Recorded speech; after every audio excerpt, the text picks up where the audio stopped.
Okay, so now that we got all of our reference layers all set up to help support doing floodplain management and calculating BFEs, I pulled them all into my seed file. And this was my first request right here. I found a good place as an example.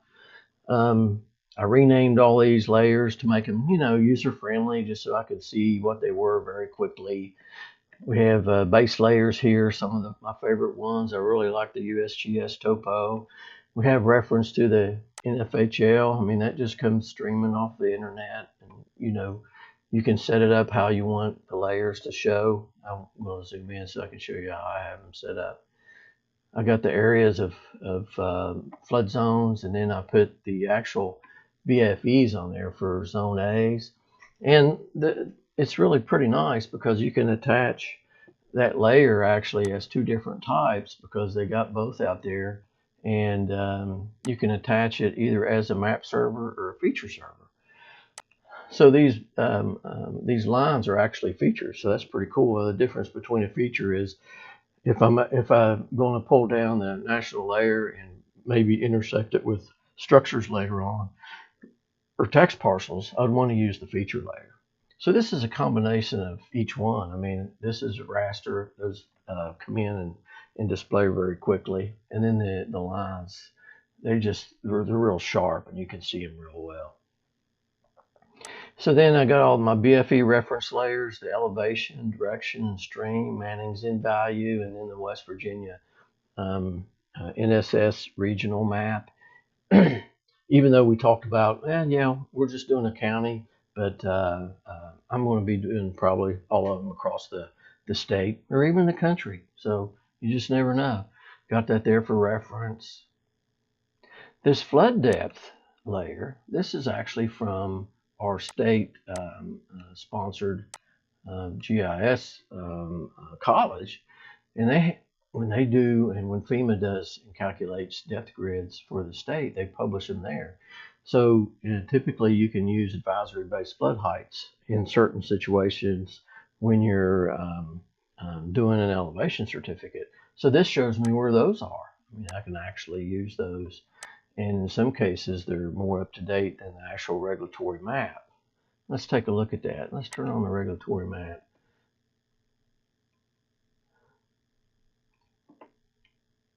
That one pretty much follows the regulatory map.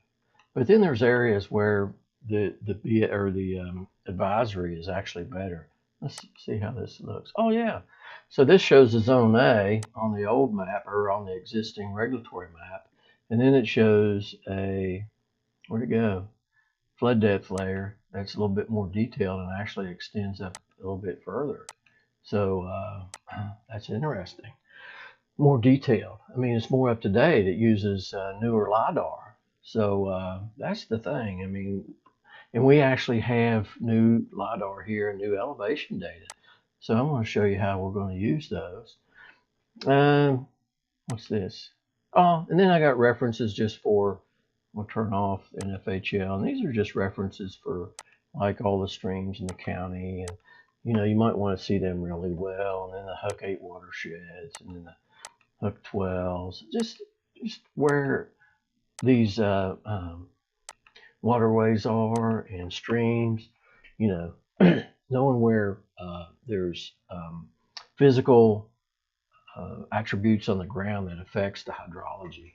I think that's pretty interesting. So I always reference them. You never know when you might need them. But then I also have my area that we're going to be working through. Now, it took me a while to find one. I wanted to find one that was pretty, it's just a good example.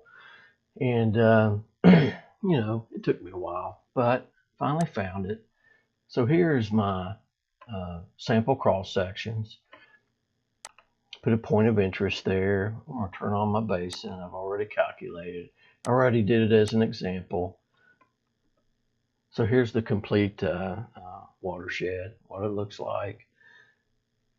If I zoom into my cross sections, we can turn on the NFHL and see how they compare. My aerial photography isn't coming in. There we go. So here's where I did the calculation. This was the Zone A that's published, and so Zone A's are estimations, so they're not very accurate. They're to regulate the floodplain, and for this specific purpose, call your floodplain manager. So that now I'm going to turn on the calculation right here. This is the results. This is my new BFE, and it's calculated right here at this cross section. So it looks like it doesn't come across the road in this example. Now, when you get further away from this cross section, like if you go upstream, you see the effect lesson is off, because there's a slope there. Here's my worksheet. You can see what the slope is. So there's a slope that comes down through here with the stream, and it's the elevation's higher here and lower here. So that's why it looks like this. It's only one elevation on the DEM, and that's why it expands and gets bigger and bigger, because it's actually sloping downstream. So the BFE is only effective right here at this cross section, right here in this vicinity. But this is it. Here's the worksheet. I started kind of finished it up as an example. We got our square miles from doing the direction tool, got our elevations using the profile tool, got our left and right bank Manning's in values from the, where'd it go? Manning's in value layer right here that we worked on. We put all that in the NSS tool and got back a peak flow for the 1% annual chance or 100 year of 404. And then we pulled these cross sections in from the profile tool, pasted them in there, identified left and right banks, and then formatted this. This is a formatted file that I'm using inside of the workbook.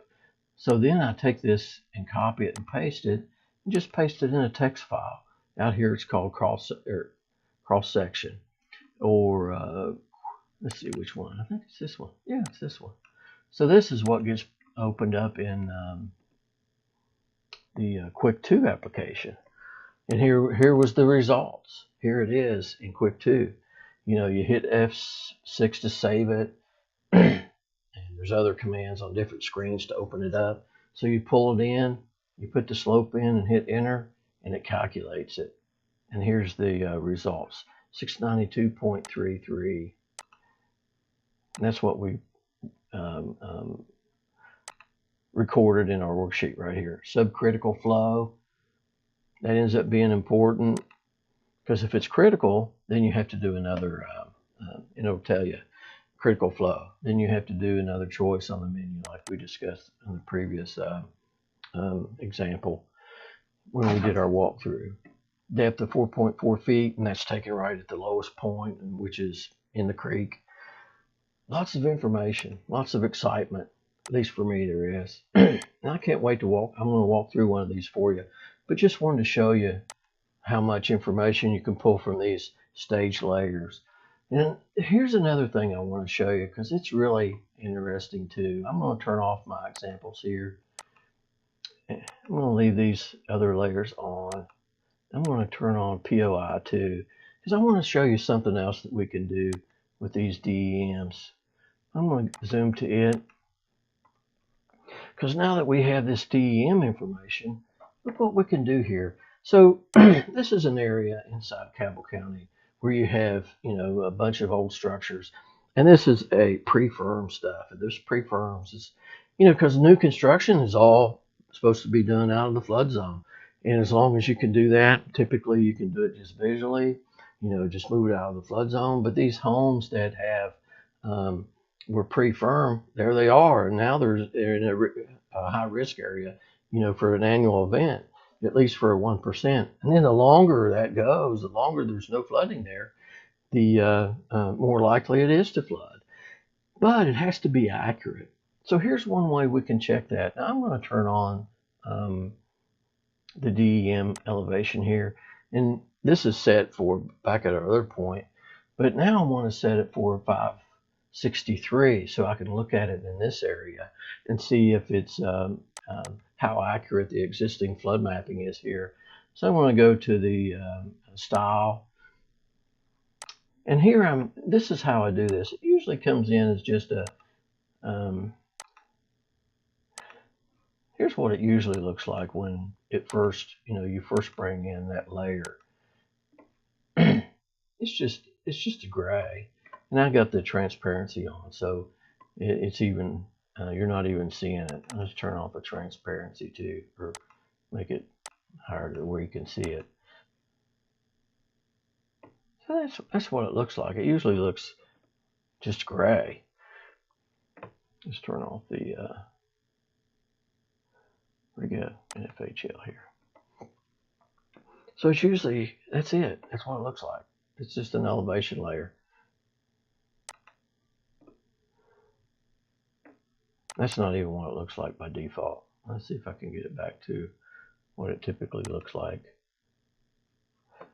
Reset. Yeah, here's what I want to do. I'll show you what happens when you first bring it in.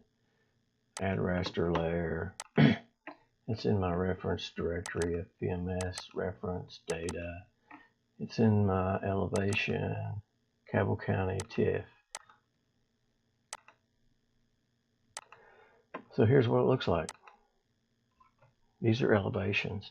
I'm going to turn this one off. We'll just use this one.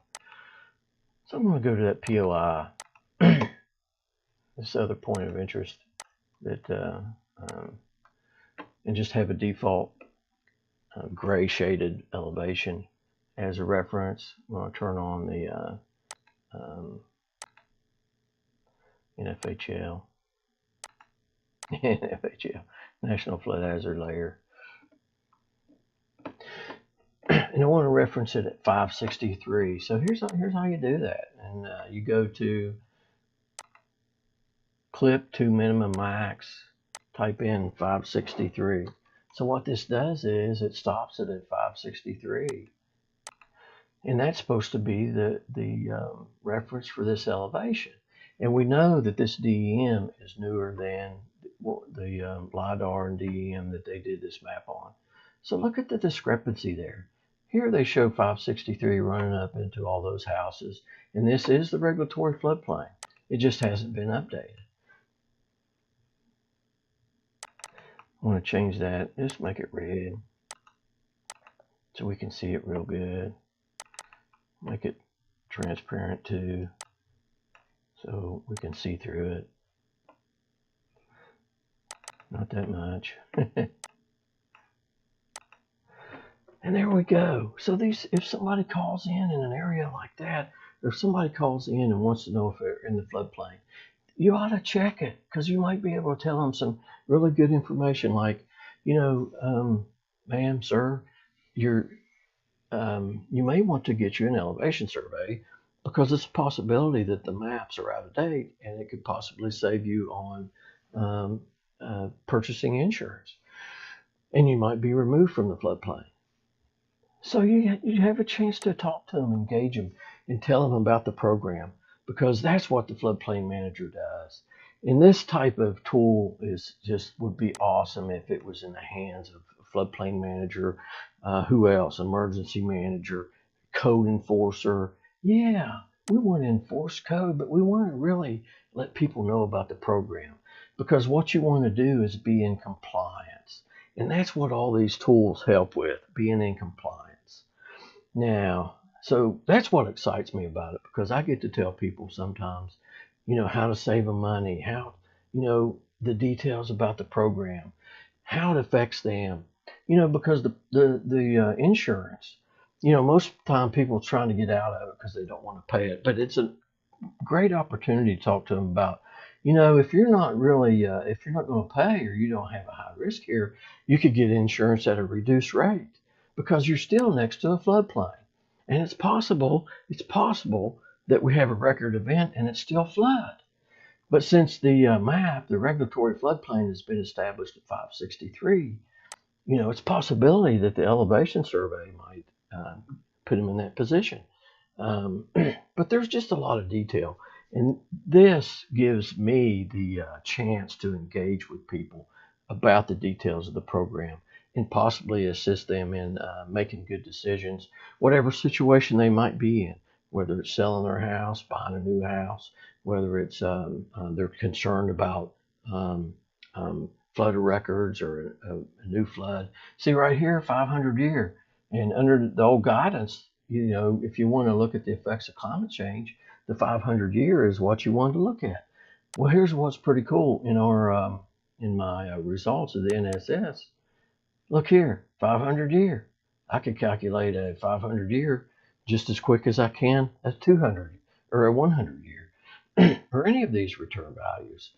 And these are annualized risk. So, you know, this might be the peak flow of the 100 year is 1%, and the return for the PK 500 is even lower. So yeah, but it still might happen, and it's good information to know. So I'm pretty excited, and I can't wait to show the process of how we go through and do this. And what I'm hoping to do is actually, in the long run, I'd like to see how this normal depth calculator, I actually tested it again, and let's see if it's coming up. Yeah, there we go. Because I wanted to see the one thing that this doesn't have is, you know, the left and right Manning's in value. It just has one. And I actually tested it to determine what my Manning's in value would be, and I held to the water surface, you know, and it said I wanted to solve for the Manning's in value. So my Manning's in value right there, withholding to the water surface elevation that we'd calculated using the approved FEMA tool, was 0.035. And we typically use and calculate those Manning's in values from these Manning's in layers. So if I click on these, Manning's in, so this is in the forested area, it's 0.1. This, see, it doesn't even show a stream here. A lot of these things don't even, they might be even seasonal in some cases. 0.05, 0.04, and then you remember we always calculate and maintain that our streams at least have a Manning's value of 0.04. So using a single one in that tool, which is pretty neat, because if I can do a number of these and check them for maybe like a really good average Manning's in value, I can then just pop that information into this tool, which is very quick, even quicker than the process that I'm going to show you with using this spreadsheet and putting the cross section in here. Because the Quick 2 program, like we discussed before, has a limitation of 40 points. So, you know, you could check an area. We can use this to check an area that is really huge, and that, because there's no limitation to points on. If we notice and find out that we have a, you know, average Manning's in value that works well in this tool. So I'm excited about doing that too. But anyway, that's all I have now. Just wanted to show you we've staged all the data. So now we're getting into the business end of it. Let's calculate a BFE. And that's all I have for today. Enjoy.